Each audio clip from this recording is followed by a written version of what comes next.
ये हमारा दूसरा वीडियो है treatment of joint life policy का। तो पिछला जो वीडियो था उस वीडियो में हम लोग ऑलरेडी बहुत कुछ जाने हैं regarding the terms related to joint life policy. क्या क्या होता है, जैसे प्रीमियम होता है, तो प्रीमियम किसे कहते हैं ये जान लिए हैं हम लोग, ठीक है। उसी प्रकार सरेंडर वैल्यू क्या होता है वो भी हम लोग जाने हैं। साथ ही पॉलिसी वैल्यू क्या होता है वो भी हम लोग जाने। तो उम्मीद करते हैं तुम लोगों को ये सारा चीज समझ में आया होगा। जॉइंट लाइफ पॉलिसी क्या होता है ये भी हम तुम लोगों को बताएं। यहाँ हम लोग का जो रिलेटेड चीज है, जो चीज हम लोगों को पढ़ना है, treatment of joint life policy से संबंधित हम लोग बात करेंगे। Treatment of joint life policy को हम लोग दो भागों में बांट सकते हैं, या दो तरह से जॉइंट लाइफ पॉलिसी का ट्रीटमेंट होता है बुक्स में, ठीक है। ये पहला, व्हेन प्रीमियम पेड, जब जॉइंट लाइफ पॉलिसी के लिए जो प्रीमियम पेड किया जाता है, is treated as revenue expenditure. Revenue expenditure हम लोग जानते हैं ऐसे खर्चों को कहते हैं जो रेगुलर होते हैं, जो हमारे दैनिक व्यवसाय में लगातार होते रहते हैं और जिनका फायदा हमको उसी वित्तीय वर्ष में मिलता है, उसे हम लोग क्या कहते हैं, रेवेन्यू एक्सपेंडिचर, आयगत खर्च। एग्जाम्पल इसका जैसे सैलरी हो गया या रेंट हो गया, ठीक है, ये सब क्या है, रेवेन्यू एक्सपेंडिचर। वहीं premium paid is treated as capital expenditure. Capital expenditure ऐसा एक्सपेंडिचर होता है जिसका लाभ हमें सालों, लगातार कई सालों तक मिलते रहता है। जैसे हम लोग अगर मशीनरी खरीदते हैं तो वो हमारा कैपिटल एक्सपेंडिचर मिलता है, में आता है। वहीं अगर फर्नीचर वगैरह खरीदते हैं, बिल्डिंग बनाते हैं, मोटर बाइक वगैरह खरीदते हैं, तो वो हमारा किस में आता है, कैपिटल एक्सपेंडिचर में आता है। तो ये फर्म पे डिपेंड करता है जनरली कि वो प्रीमियम को रेवेन्यू एक्सपेंडिचर माने, आयगत खर्च माने, या पूंजीगत खर्च माने, कैपिटल एक्सपेंडिचर माने, ठीक है। ये उस पे डिपेंड करता है। अभी जो हम लोग डिस्कस करने जा रहे हैं वो ये है, जब हम लोग प्रीमियम को क्या माने, premium paid is treated as revenue expenditure। यदि हम लोग इसको रेवेन्यू एक्सपेंडिचर मानते हैं तो कैसे ट्रीटमेंट होगा। तो हम लोग जानते हैं कि in case of retirement, retirement के केस में हम लोगों को क्या मिलता है, हम लोग को मिलेगा सरेंडर वैल्यू इंश्योरेंस कंपनी से।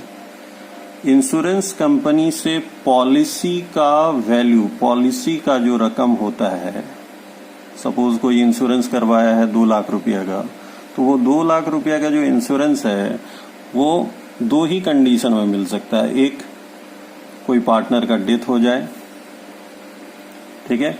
दूसरा कि पॉलिसी जो है वो मैच्योर हो जाए। मैच्योर कहने का मतलब है उसका टर्म कंप्लीट हो जाए। सपोज 10 साल के लिए पॉलिसी है तो 10 साल कंप्लीट हो जाए, 20 साल के लिए पॉलिसी है तो 20 साल कंप्लीट हो जाए। तो अगर पॉलिसी मैच्योर हो जाए तो ये रकम मिल पाता है, और डेथ के केस में मिलता है। रिटायरमेंट के केस में क्या मिलेगा, सरेंडर वैल्यू। सपोज 1-2 साल पॉलिसी या 3-4 साल पॉलिसी चलाने के बाद सपोज प्रीमियम का रकम का भुगतान कर रहा है लगातार फर्म,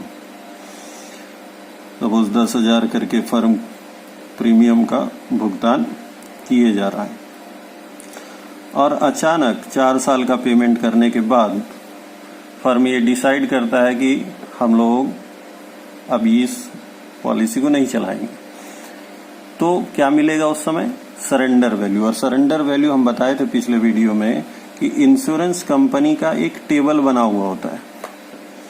ठीक है, कितने प्रीमियम पे कितना सरेंडर वैल्यू होगा। तो सपोज पिछला में भी हम इस तरह का एक टेबल बना के तुम लोगों को बताए थे कि सपोज ये रहा, इंश्योरेंस कंपनी एक टेबल बना के रखा है और उस हिसाब से अगर पहला साल कोई सरेंडर करता है तो कुछ नहीं मिलेगा, दूसरा साल 4000 मिलेगा। उसी तरह अगर तीसरा साल कोई सरेंडर करता है तो वो 9000 मिलेगा, चौथे साल कोई सरेंडर करता है तो 12000 मिलेगा, और इस तरह से एक टेबल बना हुआ। ठीक है, अब इन केस ऑफ रिटायरमेंट, मान लो 3 पार्टनर है, ए, बी और सी, ये 3 पार्टनर है। सी रिटायर कर जाता है, और सी कब रिटायर करता है?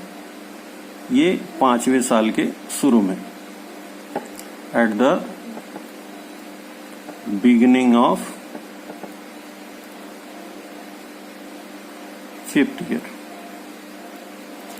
तो बिगिनिंग ऑफ 5th ईयर अगर वो रिटायर कर जाता है तो उस समय उसको क्या मिलेगा, फर्म को कितना पैसा मिलेगा? ये 12000 रुपया मिल जाएगा। ठीक है, क्योंकि ये सरेंडर वैल्यू है। अगर सरेंडर करता है रिटायरमेंट के केस में तो सरेंडर वैल्यू ही मिलेगा, पॉलिसी का फुल अमाउंट नहीं मिलता है। तो उस समय क्या एंट्री होगा ये हम लोग देखेंगे। इन केस ऑफ क्या, in case of revenue expenditure अगर ट्रीट होता है तो कैसे जर्नल एंट्री होगा। तो पहला, बैंक अकाउंट डेबिट टू, मेरा कलम धोखा दे रहा है हमको, to joint life policy account. ठीक है, bank account debit to joint life policy account being policy amount received from insurance company. और दूसरा, जॉइंट लाइफ पॉलिसी जो होगा वो रकम जो है, सपोज यहां 12000 है तो 12000 रुपया मिल जाएगा। ठीक है, और वो 12000 रुपया तीनों पार्टनर के कैपिटल अकाउंट में ट्रांसफर हो जाएगा। तो जो जर्नल एंट्री होगा, joint life policy account debit to all partners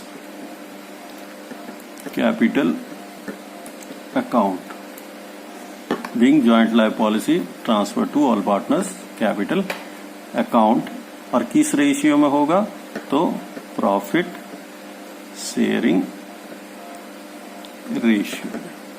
किस रेशियो में होगा? Profit sharing ratio.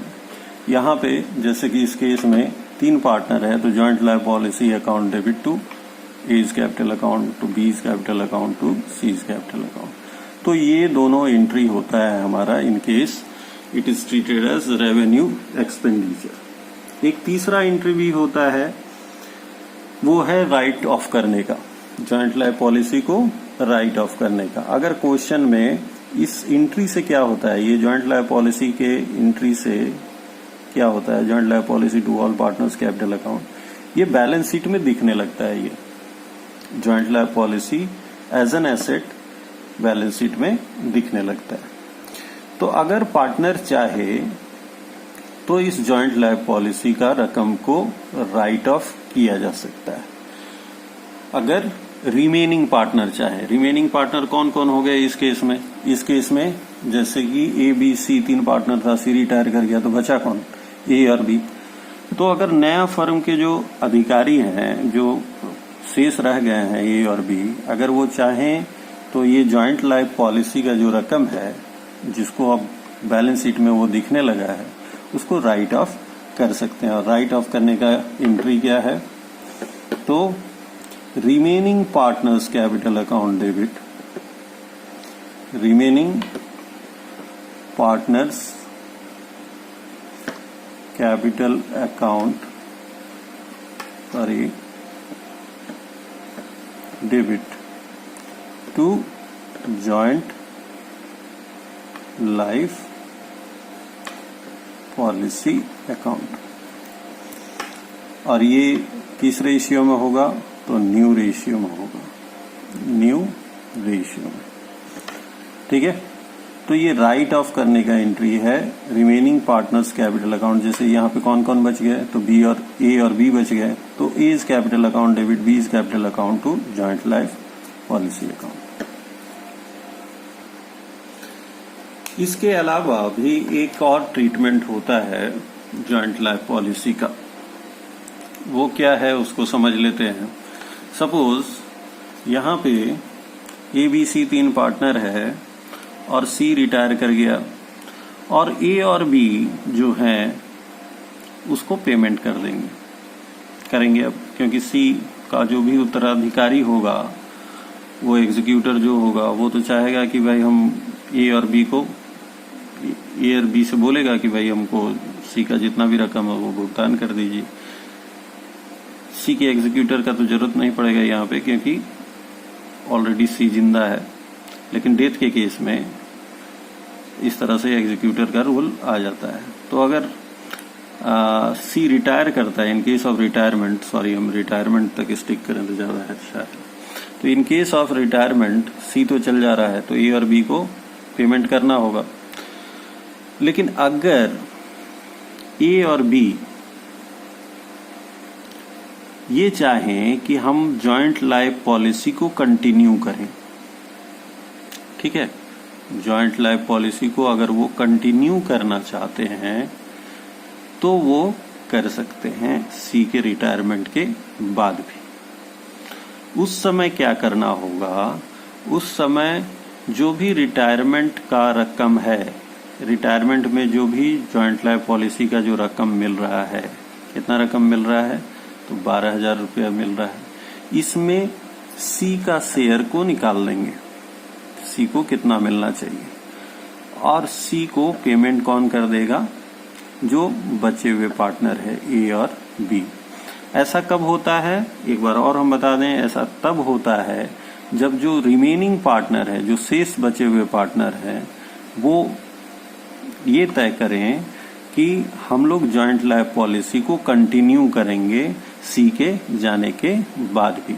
तो उस समय पॉलिसी को सरेंडर नहीं करके, पॉलिसी में जितना भी सी का हिस्सा है उस डेट तक, कहने का मतलब है सरेंडर वैल्यू उस डेट में जितना भी होगा, उसमें सी का जितना भी हिस्सा होगा वो ए और बी सी को दे देंगे। और किस रेशियो में देंगे, गेनिंग रेशियो में दे देंगे सी को। ठीक है, इसका एंट्री क्या होगा, तो इसका एंट्री जो होगा वो ये है, रिमेनिंग जो बचे हुए पार्टनर हैं, remaining partners capital account debit to retired partners capital account. ये किस रेशियो में होगा, तो गेनिंग रेशियो में होगा।